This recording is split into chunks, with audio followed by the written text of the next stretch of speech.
Liverpool passed their biggest test of the season so far as Curtis Jones struck the winner in a 2-1 home victory over Chelsea to keep them top of the Premier League on Sunday. The 23-year-old's first goal since January proved the difference in a tight battle as Liverpool won for the 10th time in 11 matches in all competitions under their new boss Arne Slot. Mohamed Salah's 29th minute penalty put the hosts in front against the run of play, but Chelsea levelled after the break as Nicholas Jackson was played through to score. Chelsea were not level for long though, as midfielder Jones got on the end of Salah's low cross to beat visiting keeper Robert Sanchez from close range. It was never comfortable for Liverpool against a Chelsea side who came close to an equaliser several times in a strong finish and ended up with more attempts at the goal. But Slot's side dug deep to pass their sternest test in the Premier League so far this season. They have 21 points from 8 games, one more than second-placed Manchester City, who beat Wolverhampton Wanderers 2-1 earlier. Chelsea stayed in 6th place with 14 points. Liverpool's transition to a new era under Jurgen Klopp's successor Slot has been seamless, but a visit from Enzo Maresca's buoyant Chelsea side was the first in what is going to be a devilish run of fixtures for them that continues at Arsenal next weekend. They were under the cosh for long periods, and Chelsea will be that one team feeling aggrieved not to have taken a point back to London. Slot's 10 wins in 11 games. This is their best record in any campaign since 1990-91, when their manager then, Kenny Dalglish, had an identical record. Now, during the Premier League era, only Manchester City's Pep Guardiola, who won his first 10 matches, has reached that many wins in all competitions in fewer matches than Arne Slot. All right, from Premier League to La Liga, Robert Lewandowski scored 2 more goals to extend his league-leading tally to 12 as Barcelona routed Sevilla 5-1 to open a 3-point gap on Real Madrid ahead of next weekend's Spanish Clásico. Pedri and Pablo Torre also scored for the Catalan club, who restored their lead in La Liga day after second-placed Madrid won 2-1 at Celta Vigo. Barcelona midfielder Gavi came off the bench to replace Pedri in the 83rd minute, making his return to action nearly a year after a serious knee injury. Barcelona will play Madrid on Saturday at the Santiago Bernabeu Stadium. Both teams have Champions League matches midweek as Madrid host Borussia Dortmund on Tuesday and Barcelona host Bayern Munich on Wednesday. Lewandowski scored twice in the first half against the visitors, first by converting a 24th minute penalty kick and then by finding the net from a close range in the 39th. The Polish striker was coming off a hat-trick at Alaves in the previous league round and had scored twice in the team's win over Young Boys in the Champions League. He has 14 goals in 11 matches in all competitions this season. Lewandowski, who received a standing ovation when he was substituted in the 65th, nearly got his hat-trick against Sevilla in a one-on-one situation in the first half. Pedri scored with a curling shot from outside the area in the 28th, and Torre added to the lead from inside the area in the 82nd and with a free kick in the 88th. Rafinha then, he had a 49th minute goal disallowed for offside. Barcelona have outscored their league opponents 33-10 this season. Sevilla, who had no attempts on target in their first half, scored their lone goal in the 87th with a 19-year-old substitute Stanis Adembo finding the net. Barcelona also saw Lamine Yamal return from a muscle strain that saw him leave Spain's squad during the international break. Barcelona defender Eric Garcia, he hurt a muscle in the team's warm-up and he did not play.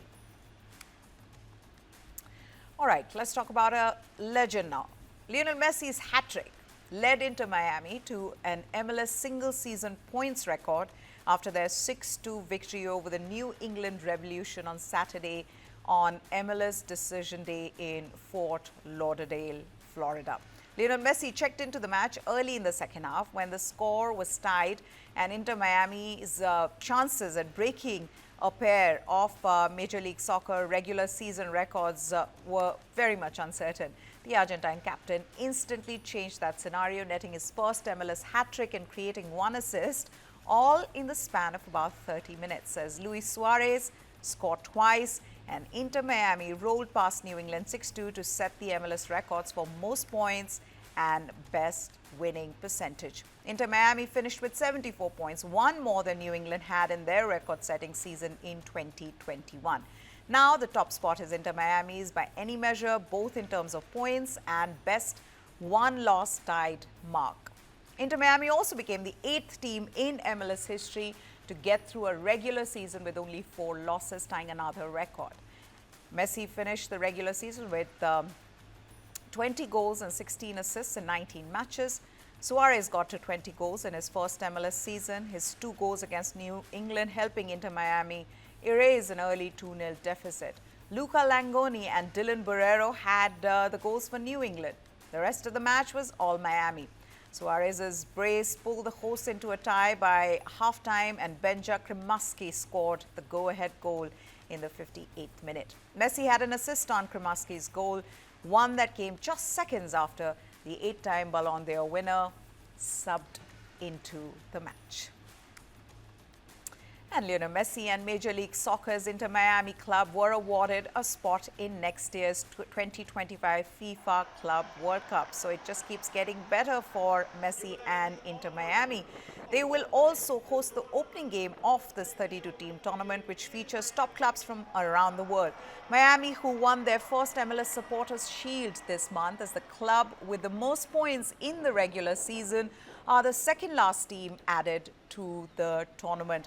The United States were always set to have a host club in the tournament, but rather than award the spot to the winner of the MLS Cup final, FIFA determined the Supporters Shield winner and recognized their consistent performance over a 34-game season. FIFA announced Miami's addition to the Club World Cup after they broke MLS's regular season points record with a 6-2 win over New England Revolution to reach 74 points.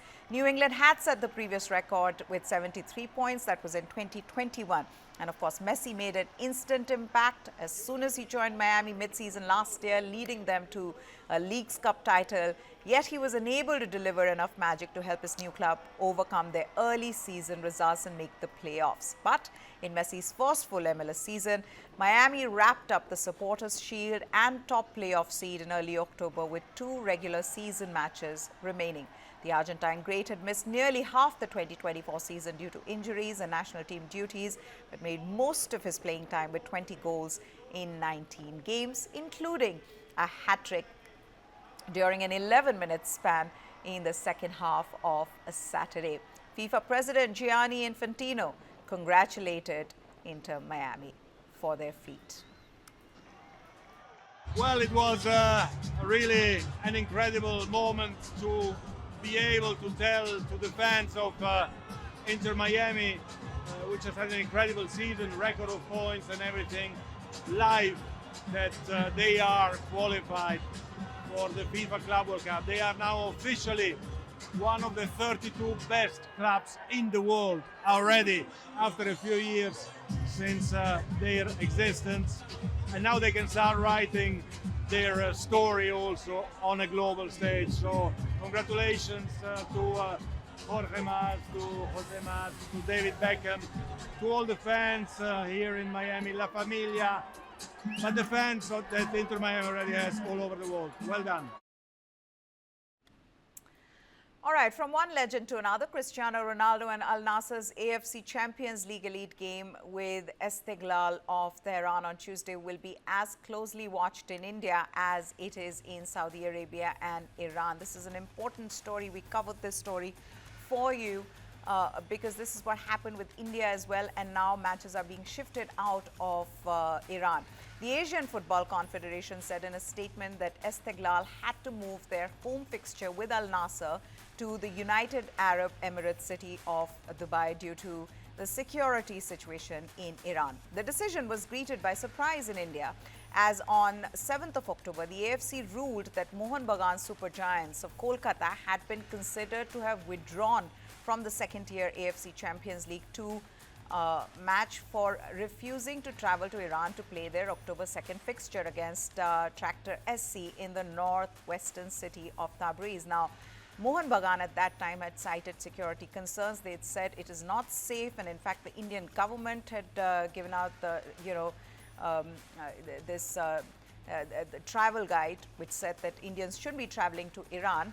And AFC had said nothing doing. They should have been there, and now they have to withdraw from the tournament. What they're doing now is completely the opposite of what they were saying earlier. They are themselves shifting the matches. It's not just Al Nassr's game that has been relocated. Tractor's home game against Ravshan of Tajikistan, scheduled for Wednesday, has also been switched to become an away tie. Iran's national team also had to move their October 15th World Cup qualifier against Qatar to Dubai. Al Nassr have 4 points from their first 2 games and can take a big step towards the second round with a win. The revamped tournament now consists of 2 groups of 12 teams each, divided into west and east geographic zones, with the top 8 from each advancing to the round of 16. Al Nassr are going well in the Saudi Pro League with a 97th minute penalty from Ronaldo, giving the team a 2-1 win over Al Shabab on Friday to stay in the 3rd place. Manchester United manager Erik ten Hag was honoured at the Football Writers Association Awards dinner from the FWA Northern Branch on Sunday in recognition of the club's FA Cup success last season. In May last year, Manchester United claimed a 2-1 victory over Manchester City in their FA Cup final to end their campaign with a silverware after what was a really tough season for them. And it hasn't gotten better even now, but well, Football Writers Associations decided to award him for his team's performance. On Saturday, Alejandro Garnacho and Rasmus Højlund got on the score sheet as Ten Hag's side bounced back after conceding a controversial goal to beat Brentford 2-1 at Old Trafford for their first victory in more than a month. The win meant United climbed to the 10th position in their Premier League standing on 11 points after 8 matches and eased some of the pressure on Ten Hag, whose job has been under scrutiny and under the spotlight because of Manchester United's performance last season as well as this season.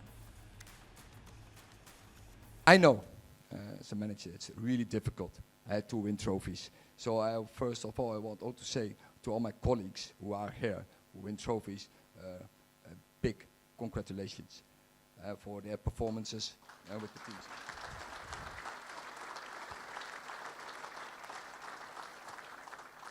Because I can say, and I have some experience, it's not so easy to win titles, to win trophies. And which the level is. I know all the levels in English football are very competitive. And to win a title that demands a huge commitment, a huge sacrificing your family, but also sacrifice to get the team doing what you want. And of course, you don't do this alone. You need, first of all, incredible good players. Without good players, any manager is poor. So you need good players. So I want to say to the players I coached, thank you that I can be here to take this reward. Good news for all the Neymar fans. He took part in Al Hilal's training last evening after recovering from a serious knee injury for their Asian Champions League group stage match away to UAE against Pro League club Al Ain. The 32-year-old Brazil forward has not played since sustaining the injury during his nation's CONMEBOL World Cup qualifier against Uruguay in October last year. He suffered an ACL injury and underwent surgery in November.